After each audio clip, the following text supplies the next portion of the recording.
صلاة الله سلام Bismillahirrahmanirrahim. Assalamualaikum warahmatullahi wabarakatuh. Alhamdulillah wassalatu wassalamu ala rasulillah wa ala alihi wa sahbihi wa mawalah wa la hawla wa la quwata illa billahi wa ba'du. Alhamdulillah, di malam hari ini kembali kita bisa berkumpul untuk bertalabul ilmi, dan kita masuk pada fikih Asmaul Husna, nama Allah Subhanahu wa taala Al-Alim.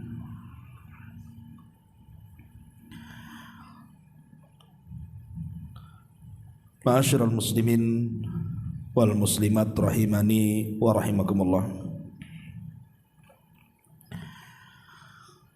Di dalam Al-Qur'anul Karim,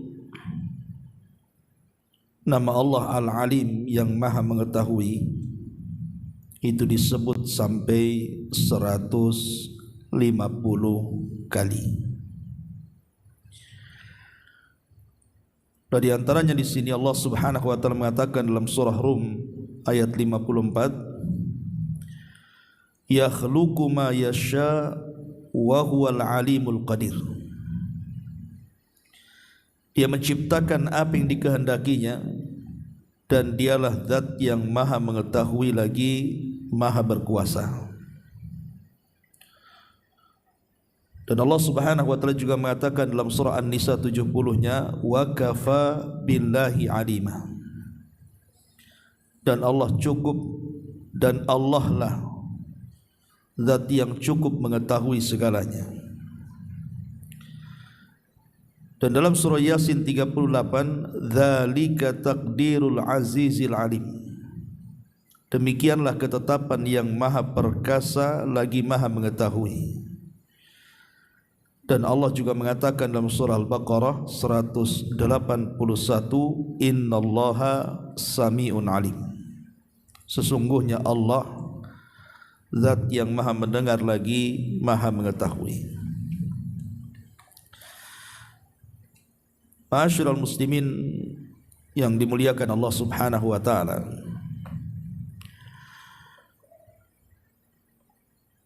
ada satu kisah menarik ketika Allah Subhanahu wa taala menceritakan tentang perbincangan atau dialog antara Nabi Musa alaihi salatu wassalam dan juga Fir'aun. Jadi ketika Nabi Musa alaihi salatu wassalam datang kepada Fir'aun setelah kepulangan dari Madian, maka Musa pun langsung mendatangi Fir'aun ke istananya. Kemudian terjadi dialog panjang soal ketuhanan, dan itu digambarkan dalam surah Thaha. Tetapi yang ingin saya ceritakan adalah penggalan dialog mereka untuk menyambungkan kepada pembahasan kita, Al-Alim, bahwa Allah itu zat yang maha mengetahui. Lah ketika Fir'aun berkata kepada Musa dalam surah Thaha ayat 51, qala fama balul qurunil ula, maka bagaimanakah keadaan umat-umat terdahulu wahai Musa? Maka Nabi Musa alaihi salatu wassalam mengatakan, qala ilmuha inda rabbi fi kitabin la yadhillu rabbi wa la yansa. Maka Musa menjawab, pengetahuan tentang itu semua ada di sisi Rabbku,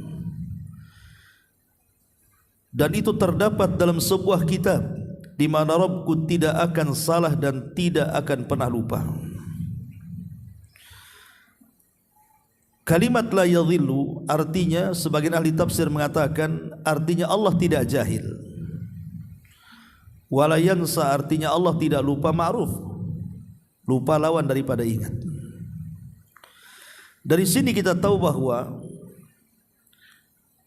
ilmu manusia itu, saya, antum atau siapapun, ketika diberikan pengetahuan pasti didahului dengan kejahilan. Orang kan jahil dulu, kemudian belajar jadi tahu. Itu manusia. Jadi ilmu manusia itu dipastikan didahului dengan kejahilan dulu. Tidak ada ujug-ujug orang lahir tiba-tiba cerdas, itu tidak mungkin. Mustahil kan gitu ya. Masa ada orang lahir langsung jadi insinyur, langsung jadi dokter? Tidak mungkin, kecuali dia belajar dulu dari ketidaktahuannya itu. Kemudian yang kedua, setelah dia tahu, banyak pengetahuan yang ia miliki pasti tersentuh dengan lupa. Tidak mungkin manusia tidak lupa, pasti akan lupa tuh. Jangankan kita, Nabi Allah Adam alaihi salatu wassalam saja pernah lupa. Ketika usianya diberikan kepada Nabi Allah Daud alaihi salam 40 tahun, kemudian setelah Nabi Adam sampai kepada ajalnya, dia mengelak bahwa usianya sudah diberikan kepada Daud alaihi salam. Kalau sekelas Nabi Adam saja bisa lupa, apalagi kita turunannya. Tetapi ilmu Allah subhanahu wa ta'ala itu tidak didahului dengan kejahilan dan tidak mungkin disentuh dengan kelupaan. Pengetahuan Allah subhanahu wa ta'ala tidak akan didahului dengan kejahilan dan tidak mungkin disentuh dengan lupa. Masih dalam kisahnya Nabi Musa alaihi salatu wassalam. Satu hari Nabi Musa alaihi salatu wassalam berkhutbah di tengah-tengah Bani Israel. Kemudian setelah khutbah, ada seseorang yang bertanya kepada Nabi Musa alaihi salatu wassalam, apakah ada orang yang lebih alim dibandingkan engkau, wahai Musa? Musa menjawab dengan polos, tapi dia lupa mengucapkan Allahu a'lam. Dia mengatakan tidak ada orang yang lebih alim daripada aku. Harusnya Nabi Musa mengatakan Allahu a'lam. Sepengetahuan saya tidak ada yang lebih alim dibandingkan aku. Kan harusnya seperti itu. Akhirnya Allah subhanahu wa ta'ala menghukum Nabi Musa dan mengatakan bahwa di sana ada seorang yang jauh lebih alim yang mengetahui apa yang kau tidak tahu. Kemudian Allah subhanahu wa ta'ala beritahu di sana ada seorang Nabi namanya Khidir. Belajarlah kau kepada Khidir. Berangkatlah Nabi Musa alaihi salatu wassalam bersama pembantunya Yusha ibn Nun. Kemudian mencari Nabi Allah Khidir alaihi salam. Setelah berjumpa, di antara pengajaran Khidir kepada Musa dan itu juga pengajaran kepada kita adalah, jadi saat Nabi Musa dan juga Khidir berada di perahu, tiba-tiba kemudian melihat ada burung yang menuki, kemudian meminum seteguk air dari lautan itu, kemudian terbang lagi. Maka Khidir mengatakan kepada Musa, tidakkah kau saksikan burung yang menuki ke air itu, kemudian meneguk satu tegukan, kemudian terbang kembali? Kata Nabi Musa, iya aku melihatnya. Maka Khidir alaihi salam mengatakan, ilmuka ilmi wa ilmuka, sesungguhnya pengetahuan aku dan kamu itu hanya sebatas tegukan burung itu ketika meneguk air di lautan kemudian terbang. Artinya ilmu Allah itu bagaikan lautan, sementara pengetahuan saya dan engkau, wahai Musa, hanya seteguk air lautan yang diteguk burung tadi. Anda bisa bayangkan luasnya pengetahuan Allah subhanahu wa ta'ala dan kecilnya pengetahuan kita di hadapan pengetahuan Allah azza wa jalla. Karena kalau kita melihat lautan itu seolah-olah tanpa tepi kan. Kalau antum naik kapal kemudian safar pakai kapal, kemudian berada di tengah lautan, apa yang antum lihat coba? Seolah-olah lautan tidak bertepi itu. Nengok kanan lautan, kiri lautan, depan belakang lautan. Lah Nabi Khidir mengatakan itulah luasnya ilmu Allah. Sementara ilmuku dan ilmumu itu seperti satu teguk burung yang meminum air lautan. Itulah ilmu yang kemudian dikejar oleh seluruh manusia sejak Adam sampai orang yang terakhir mati. Dari sini kita tahu makna kebesaran dan keagungan Al-Alim, bahwa Allah Subhanahu wa taala adalah zat yang maha mengetahui segalanya. Ya. Taib masyarul muslimin yang dimuliakan Allah Subhanahu wa taala, di sini pengarang hafizahullah taala mengatakan makna daripada ilmu Allah adalah di mana ilmu Allah Subhanahu wa taala meliputi yang tampak atau zahir ataupun yang batin. Jadi ilmu Allah itu meliputi yang zahir ataupun yang batin, yang tampak ataupun yang tersembunyi, yang di atas ataupun yang di bawah, yang telah berlalu ataupun yang sekarang bahkan yang akan datang. Tidak ada yang tersembunyi bagi Allah satu apapun. Dia mengetahui apa yang terjadi, apa yang akan terjadi, dan apa yang tidak terjadi seandainya terjadi, dan bagaimana terjadinya. Di mana Allah Subhanahu wa taala mengetahui segalanya. Itulah menunjukkan bahwa pengetahuan Allah itu sangat luas sekali, baik perkara gaib ataupun perkara tampak. Taib masyarul muslimin wal muslimat rahimani wa rahimakumullah. Sebagian para ulama membagi tentang tingkatan-tingkatan ilmu Allah itu ada 4. Pertama, ilmuhu bisyai'i qabla kaunihi wa huwa sirrullah fi khalqihi la ya'lamuhu malakun muqarrabun wala nabiyyun mursalun wa yusamma ilmu taqdir wa miftahu ma sayasir fa kullu umuril ghaibi qaddaraha Allahu fil azali wa miftahuha indahu wahdahu wa lam yazal. Yang pertama, pengetahuan Allah dengan sesuatu qabla kaunihi, sebelum terjadinya. Jadi Allah Subhanahu wa taala mengetahui sebelum terjadi sebuah kejadian itu Allah sudah tahu. Kalau kita kan tidak tahu manusia. Berapa banyak orang-orang yang keluar dari rumah, dia tidak tahu dia akan celaka, dia tidak tahu dia akan mati. Kalau seandainya dia tahu akan celaka, tentu dia tidak mungkin keluar kan. Contoh umpamanya kematian Husain ibn Ali radhiyallahu anhu. Kalau Husain ibn Ali dia tahu dia akan dibunuh oleh orang-orang Kufah ketika mengarah dari Madinah ke Kufah itu, saya yakin Husain tidak akan keluar. Tidak akan keluar, tapi karena dia tidak tahu bahwa keluarnya dia akan terjadi pembunuhan, makanya dia keluar. Dari sini menunjukkan bahwa manusia itu terbatas pengetahuannya. Tapi Allah Subhanahu wa taala mengetahui sesuatu sebelum terjadinya, dan itulah rahasia Allah terhadap makhluknya, di mana malaikat saja tidak tahu, bahkan nabi saja tidak tahu, kecuali yang Allah beritahukan. Karena di tangan Allah Subhanahu wa taala adalah kunci-kunci kegaiban, dan itu disyaratkan dalam surah Al-An'am ayat 59, wa indahu mafatihul ghaibi la ya'lamuha illahu, dan di sisinya kunci-kunci kegaiban dan tidak ada yang tahu kecuali dia saja. Ini yang pertama. Yang kedua, ilmuhu bisyai'i wa huwa fi lauhil mahfuz ba'da kitabatihi wa qabla infadhi amrihi wa masyiatihi. Fallahu azza wa jal kataba maqadir al-khalaiq fi lauhil mahfuz qabla an yakhluqahum bi 50,000 sana. Yang kedua, pengetahuan Allah tentang sesuatu, dan pengetahuan Allah tentang sesuatu itu dicatat oleh Allah Subhanahu wa taala di sebuah papan yang disebut dengan Lauhil Mahfuz. Sebelum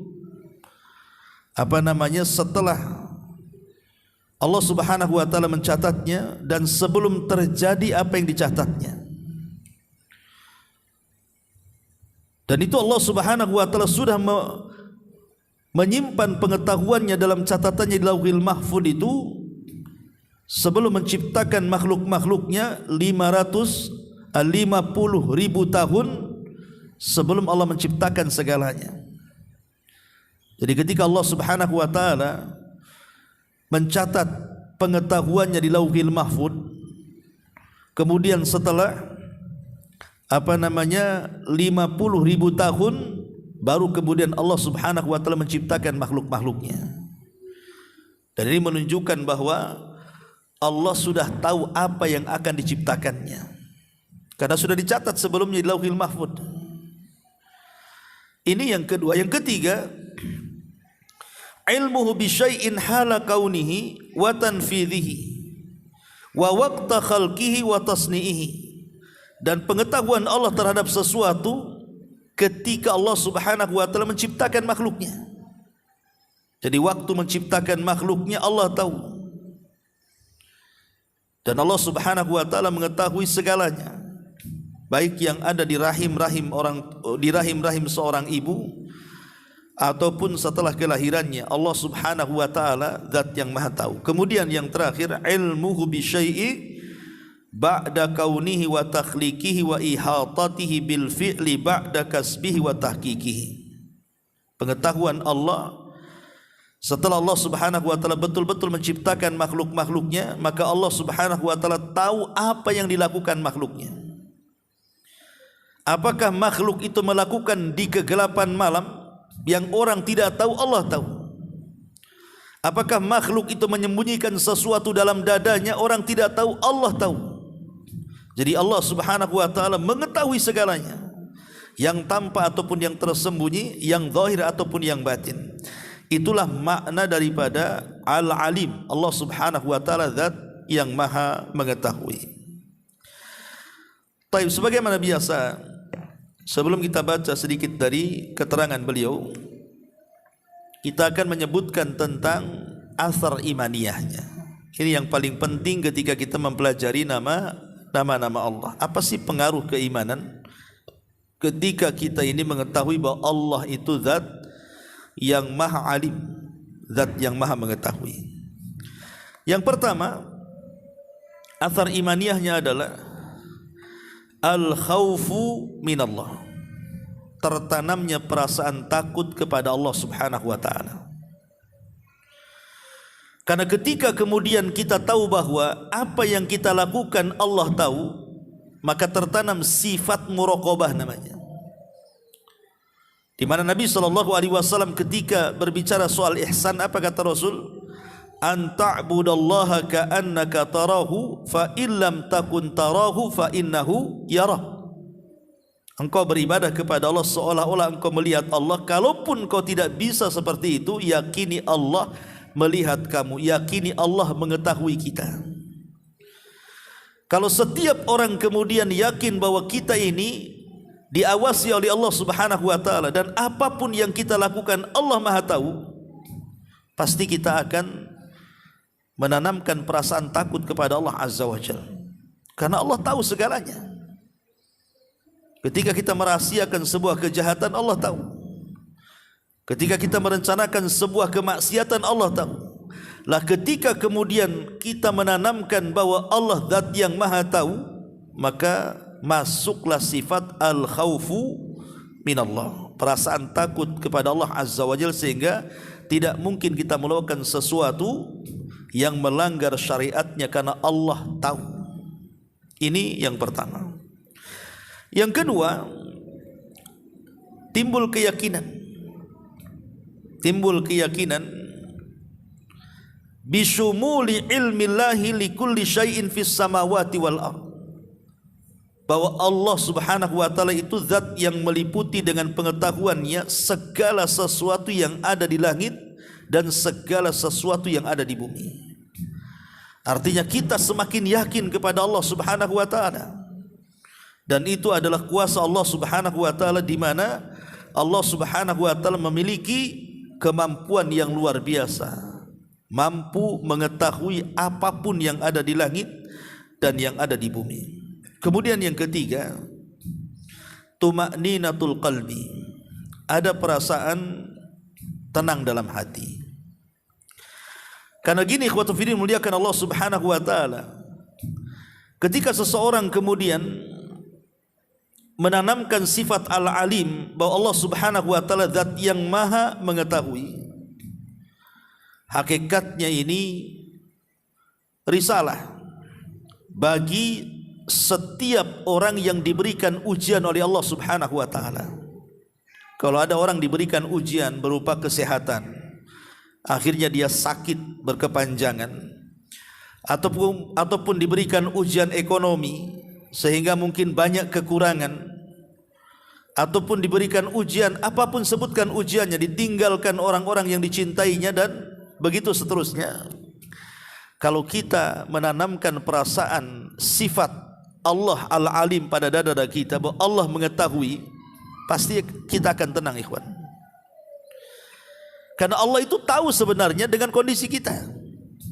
Ketika Allah Subhanahu wa taala tahu dengan kondisi kita, dengan sakit kita, dengan ekonomi kita, dengan permasalahan kita, berarti Allah Subhanahu wa taala yang maha tahu itu pasti akan memberikan solusinya. Pasti akan berikan solusinya. Seperti umpamanya walillahi matsalul a'la, ya, tentu permisalan Allah Subhanahu wa taala jauh lebih tinggi. Kalau seandainya ada seorang ayah mengetahui kesulitan anaknya, pasti ayah itu akan membantu anaknya. Tidak mungkin tidak membantu orang tua kepada anaknya. Kalau orang tua tahu kesulitan anaknya, sebisa mungkin dia pasti akan membantunya. Itu terjadi kepada manusia. Jangankan orang tua kepada anak, kita kepada kawan saja. Kalau kita tahu kesulitannya dan kita bisa membantunya, pasti kita membantunya. Kalau sesama makhluk saja, ketika kita mengetahui bahwa si fulan itu membutuhkan dan berhajat kepada kita, terkadang ada orang yang membantunya. Walillah matsalul a'la. Maka Allah Subhanahu wa taala permisalan yang jauh lebih tinggi lagi. Ketika Allah mengetahui bahwa kondisi makhluknya berhajat kepada dia, sedang berhajat kepada dia karena sedang ditimpa musibah, pasti Allah Subhanahu wa taala akan keluarkan dia dari musibahnya. Ataupun nama Allah Al-Alim yang tertanam pada dada kita juga risalah kepada setiap orang-orang zalim dan setiap orang-orang yang menzalimi, setiap orang-orang yang dizalimi, dan juga kepada setiap orang yang zalim. Ingat, Allah Subhanahu wa taala mengatakan apa? Wala tahsabannallaha ghafilan amma ya'malu zalimun. Allah tidak akan pernah lalai dari perbuatan orang-orang zalim, karena Allah mengetahui kezalimannya. Makanya Nabi SAW mengatakan kepada Mu'adz bin Jabal, fattaqi da'watal madlum. Hati-hati dari doa orang-orang yang kau zalimi itu. Kenapa? Karena Allah tahu doa dia dengan Allah itu tidak ada penghalang. Hati-hati, ya. Begitu juga Allah tahu kepada orang-orang yang dizalimi. Makanya Allah tidak akan tinggal diam. Makanya kenapa kemudian Nabi SAW sampai mengatakan ma min dzambin ajjalallahu uqubatahu fid dunya qabla al-akhirah al-baghyu wa qati'atur rahim. Ada dua dosa yang disegerakan hukumannya di dunia sebelum akhirat, salah satunya kezaliman dan memutus silaturahim. Jadi nama Allah Al-Alim juga risalah kepada setiap orang yang zalim dan orang yang dizalimi. Termasuk juga nama Allah Al-Alim ini juga risalah kepada setiap orang yang bermaksiat, kepada orang yang melampaui batas terhadap dirinya sehingga terjerumus kepada perbuatan dosa. Jangan sangka bahwa orang yang sedang bermaksiat, yang tidak ada yang tahu dari manusia itu, Allah tidak tahu. Allah tahu. Makanya kenapa sampai-sampai Nabi SAW mengatakan dosa orang yang sembunyi-sembunyi dari manusia itu bisa menghapuskan seluruh pahala yang ia miliki. Karena dia mengetahui bahwa Allah mengetahui dirinya, tapi dia masih tetap melakukan dosa. Dalam hadis Nabi SAW, Rasul mengatakan nanti pada hari kiamat ada orang-orang yang datang menghadap Allah itu membawa pahala sebesar gunung Tihama. Tapi kata Rasul, faja'alaha haba'an manthura. Allah jadikan pahala itu seperti debu yang dihempas angin, hilang tak tersisa. Kemudian sahabat bertanya, kenapa begitu wahai Rasul? Apa alasannya? Maka Nabi SAW mengatakan, ya karena orang ini idza khalau bimaharimillahi intahakuha, kalau dia sedang bersendirian, kemudian di hadapannya ada keharaman-keharaman yang harus dijauhi, malah dilanggar pula dia. Malah dia melakukan dosa yang tidak ada yang tahu kecuali dia dengan Allah Subhanahu wa taala. Maka ini garis salah, hati-hati bahwa serapih apapun kita melakukan maksiat dan dosa, tetap Allah tahu. Antum mau berdinding dengan dinding apa supaya Allah Subhanahu wa taala tidak tahu? Ya. Lah begitu juga Al-Alim ini juga risalah kepada orang-orang yang taat beribadah. Ketika antum umpamanya tengah malam bangun, kemudian mengambil wudu, kemudian tahajud, kemudian membaca Al-Quran, ketika tertanam sifat Allah kepada dada kita bahwa Allah itu Al-Alim, Maha mengetahui, maka kita semakin semangat beribadah kepada Allah kan? Karena kita sedang diawasi masalahnya. Ketika kita baca Quran, kita sedang diawasi Allah. Ketika kita tahajud, Allah sedang mengawasi kita. Ketika kita berzikir, Allah sedang mengawasi kita. Makanya makin mantap ibadahnya tuh. Ini juga risalah kepada orang-orang ahli ibadah. Ahli ibadah yang mereka betul-betul beribadah kepada Allah Subhanahu wa taala dengan ikhlas, dan dia yakin walaupun orang tidak tahu sedekah dia, salat dia, puasa dia, dia yakin Allah tahu. Karena itulah yang dia harapkan. Hanya Allah saja yang tahu dan makhluknya tidak perlu tahu. Ma'asyiral muslimin wal muslimat rahimani wa rahimakumullah. Kemudian juga dari sifat Al-Alim ini ikhwan, terlahir sifat malu. Kalau kita tahu bahwa Allah itu zat yang maha mengetahui terhadap makhluk-makhluknya, maka akan tertanam pada diri kita itu sifat malu.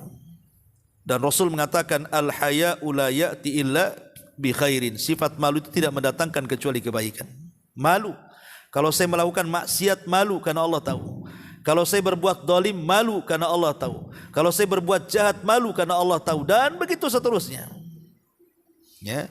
Ma'asyiral muslimin yang dimuliakan Allah Azza wa Jalla, termasuk juga di antara athar imaniyahnya adalah tertanam sifat takwa, melaksanakan perintah dan menjauhi larangan Allah Subhanahu wa taala.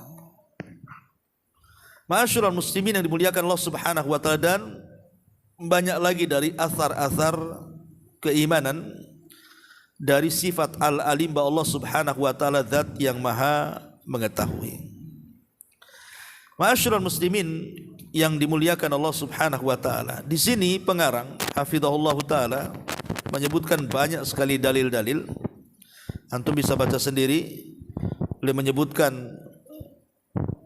banyak sekali dari surah Al-An'am ayat 80, Al-Ghafir ayat 7, Al-Imran ayat 121, Hud 92, An-Nisa 108, An-Nisa 126, kemudian surah Ibrahim 38, Ghafir 19, Qaf 16, Al-Baqarah 235, Al-Baqarah 77, An-Nahl 19, dan begitu seterusnya.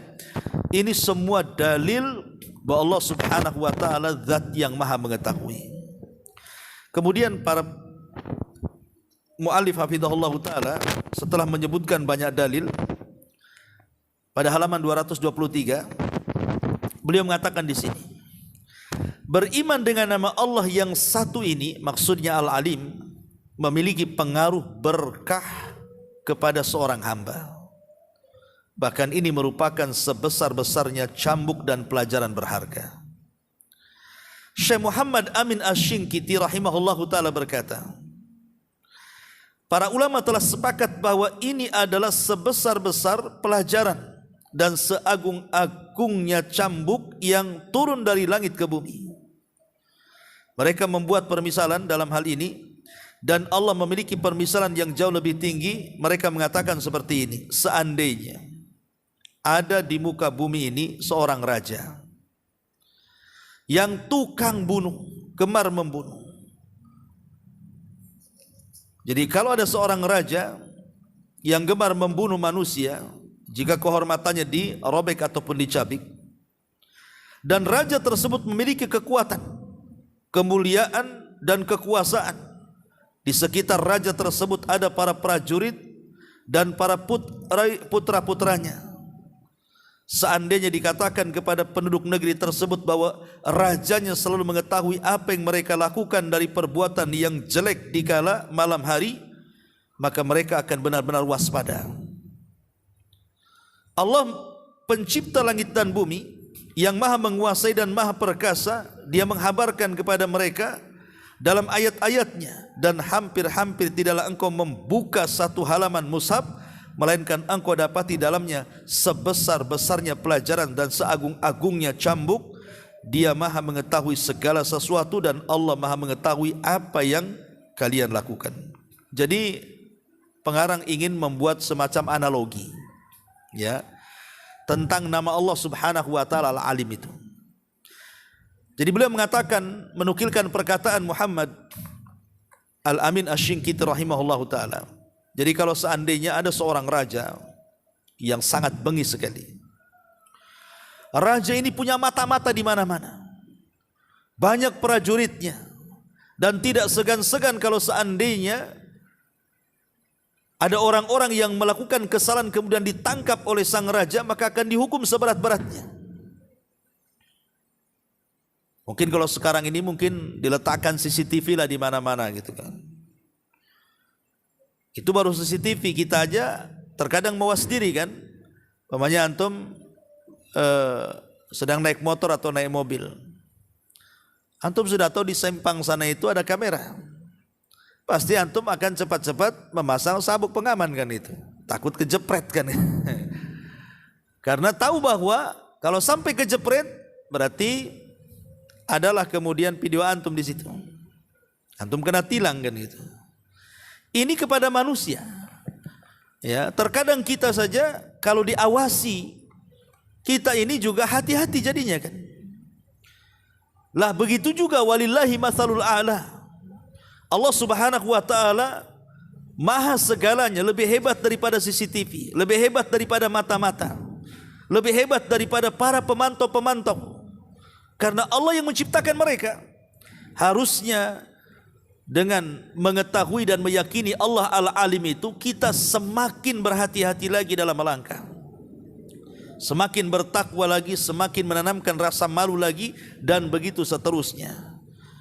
Itulah sifat Al-Alim, melahirkan kebaikan bagi manusia. Kemudian di sini Allah Subhanahu wa taala mengatakan, wallahu ya'lamu ma tusirruna wa ma tu'linun.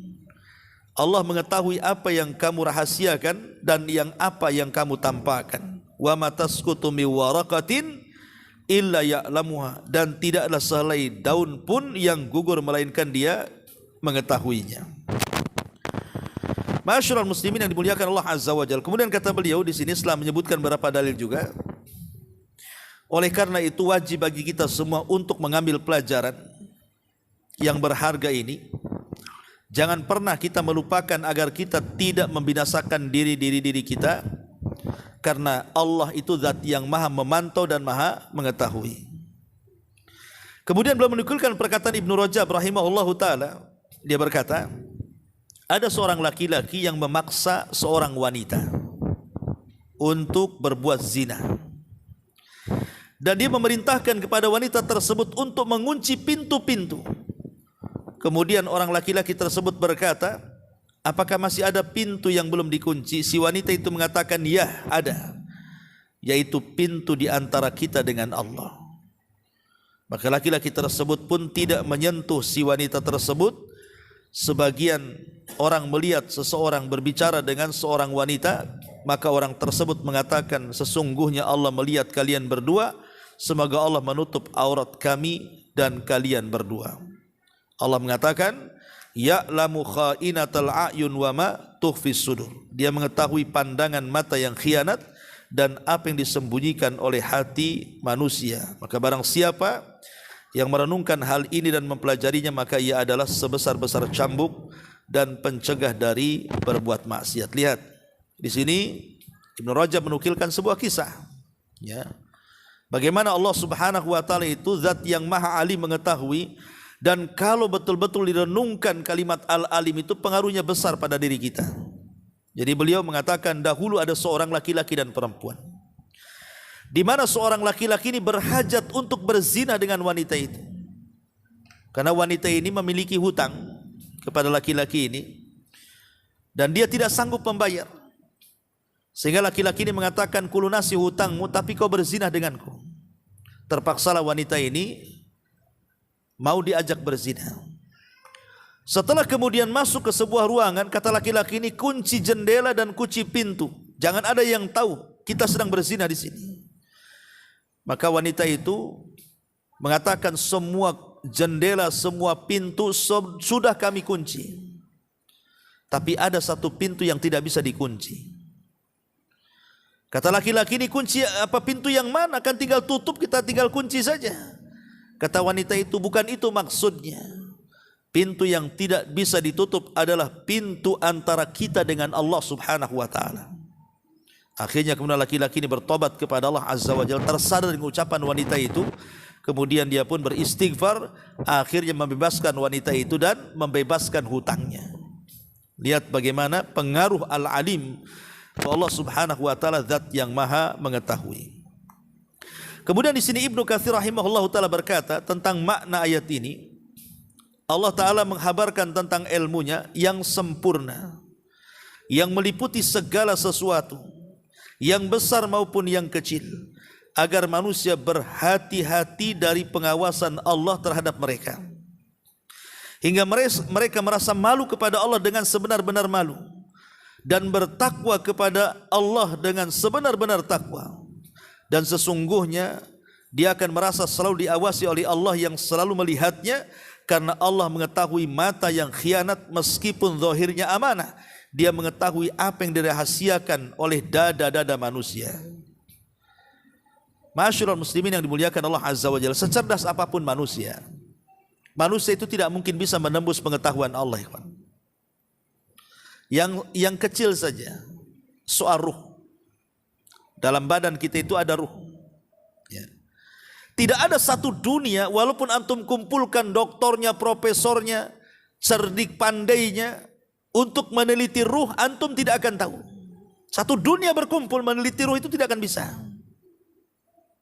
Makanya kemudian Allah Subhanahu wa ta'ala mengatakan apa?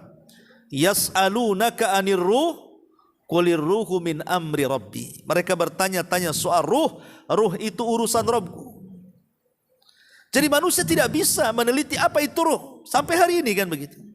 Karena ruh itu ada dalam pengetahuan Allah Subhanahu wa ta'ala. Bahkan kunci-kunci kegaiban semua di tangan Allah Subhanahu wa ta'ala. Di mana Allah Subhanahu wa ta'ala mengatakan, wa indahu mafatihul ghaib la ya'lamuha illahu wa ya'lamu ma fil barri wal bahri wa ma tasqutu min waraqatin illa ya'lamuha wala habbatin fidh dhulumatil ardi wala ratbin wala yabisin illa fi kitabim mubin. Dan ingat, kunci-kunci kegaiban itu tidak ada yang tahu kecuali Allah. Dia mengetahui yang ada di dasar lautan. Siapa yang tahu kita ini dasar lautan coba? Tidak ada yang tahu, kan? Terkadang nelayan ini dia hendak mancing di sebuah lautan. Dia sangka di situ banyak ikan, rupanya tidak ada ikan. Karena dia tidak tahu satu jengkal di bawah perahu itu ada ikan atau tidak, dia tidak tahu. Sehingga manusia berusaha menciptakan alat, kan itu, untuk dimasukkan ke dalam lautan supaya kelihatan ikannya. Itu menunjukkan ketika manusia itu menciptakan alat untuk melihat isi daripada bawah lautan itu, apakah banyak ikan atau tidak, menunjukkan manusia itu tidak tahu. Makanya harus perlu alat seperti itu. Fil barri wal bahri, begitu juga di daratan. Tidak ada yang tahu, kan? Tidak ada manusia itu yang semua serba tahu, nggak ada. Sampai ada orang sombong sedang haji, dia diceritakan oleh seorang ulama, orang sombong haji. Setelah tawaf, dia duduk. Dengan sombongnya dia mengatakan, tanyalah segala sesuatu kepadaku, pasti ku jawab. Sombong tak? Tanyalah segala sesuatu kepadaku, is'alu kulla syai'in, katanya. Tanyalah segala sesuatu, pasti ku jawab, katanya. Ada Arab Badui datang dan mengatakan, baik wahai Syekh, katanya, kami bertanya, di mana am'ain namal? Am'ain namal, tahu am'ain namal itu? Kalau kambing itu kalau seandainya kita belekan ada jeroannya itu, tempat isi makanannya itu, kotorannya. Lah orang ini bertanya, di mana jeroannya semut itu katanya? Di mana jeroannya semut? Kalau kambing kan dibelekan ada itu ini ususnya. Nah, ini tanya bukan kambing, jeroan semut. Dia tanya di mana jeroan semut katanya. Dia tidak tahu, sombong, bingung dia mau jawab. Karena dia tidak pernah membeleh semut ya kan. Kalau sapi pernah lah dibeleh dia kan. Lah semut mau dibeleh gimana caranya? Ya. Ini kan sombong artinya. Mau tanya segala sesuatu pasti ku jawab. Sekali dikasih pertanyaan seorang badui dia langsung diam. Karena manusia itu kan terbatas pengetahuannya. Makanya Allah Subhanahu wa taala mengatakan, tidak ada yang tahu kunci-kunci kegaiban itu kecuali Allah. Dia mengetahui yang di daratan, yang di lautan gitu ya. Wa ma tasqutu mi waraqatin, bahkan daun-daun yang jatuh di kegelapan malam Allah tahu. Kita ini tidak tahu punya pohon mangga, malam-malam jatuh enggak jatuh itu buahnya kita tidak tahu, kecuali besok oh nampaklah ada mangga jatuh. Tapi saat jatuhnya kita tidak tahu. Ini daun yang jatuh Allah tahu. Ya. Wala habbatin fi dhulumatil ardi, bahkan biji yang kita tanam di dalam dasar bumi itu apakah tumbuh atau tidak tumbuh kita tidak tahu. Makanya petani itu kan orang yang paling tawakal ya kawan. Nanam biji disiram diam saja dia. Nah, siapa yang menumbuhkan kalau bukan karena Allah Azza wa Jalla? Satu jengkal di bawah bumi kita tidak tahu. Ya. Ataupun yang kering ataupun yang basah kita tidak tahu, kecuali semua ada dalam pengetahuan Allah Subhanahu wa taala. Makanya kata beliau, kebanyakan nama Allah Al-Alim disebutkan dalam konteks amal perbuatan serta balasannya. Jadi kalau kita melihat kata beliau, ayat-ayat yang berbicara tentang Allah itu maha mengetahui, pasti lebih banyak konteksnya kepada perbuatan hamba. Supaya apa? Supaya hamba ini berhati-hati ketika bicara, berhati-hati ketika melangkah, berhati-hati ketika bergerak, karena semua diawasi dan diketahui Allah.